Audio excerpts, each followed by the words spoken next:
Hey Paul, check this toilet out. Come give it a flush and tell me what's wrong with it. All right, Brian. I'll check out the toilet, but tell me what's going on there, Frank. Julie, everything looks fine to me. So what's the problem? Looks like the float's good. I guess there's something wrong with the valves. Is the seal not working? Right. What's wrong? Oh, whoa! Oh! Ah! Brian, thanks a lot.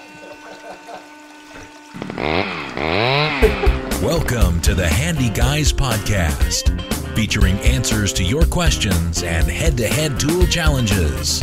Let's get started with the show with the Handyguys themselves, Brian and Paul. So the problem here, Paul, obviously we have a bad fill valve.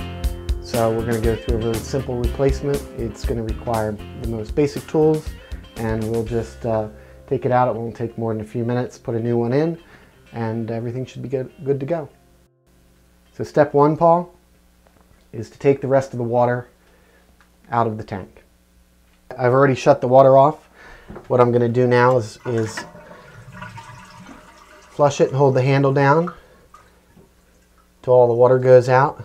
But you notice there's some water left in there, so I'm going to use a towel and I'm going to soak that water up and put it down. Looks good.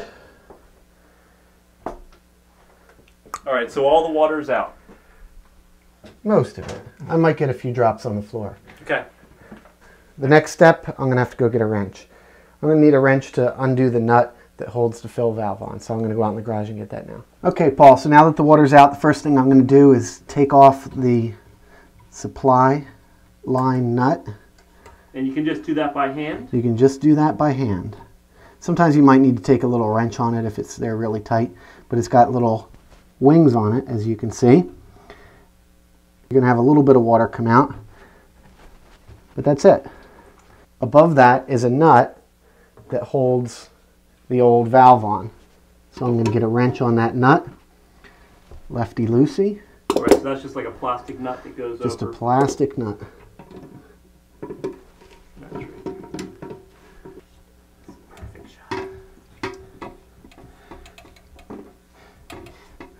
You might want to have a towel down there underneath when you're doing this, but we'll clean that up later. And I'm holding the valve on the inside to keep it from flopping around as I'm taking the nut off. Okay, that's it, Paul.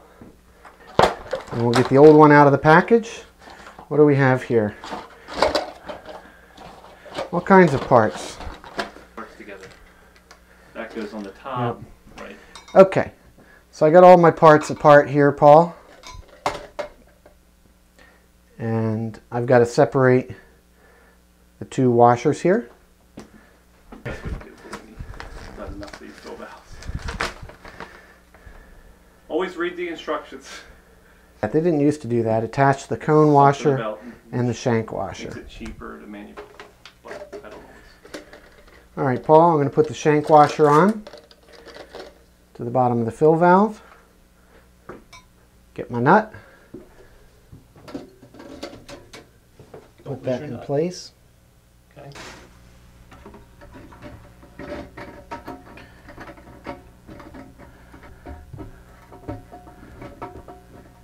So that shank washer goes on the inside of the tank, Paul.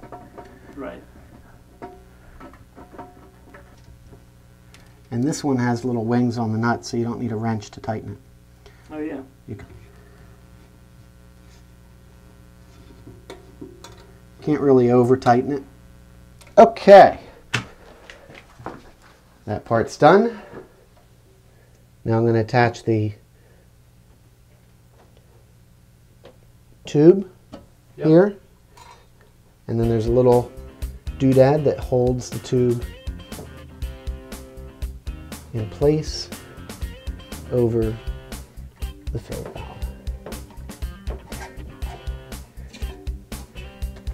Just like that. There you have it. Done. Now I just got to clean the water up off the floor. Hopefully that'll help you fix your toilet. Good luck with it. If you have any questions, you can contact the Handyguys.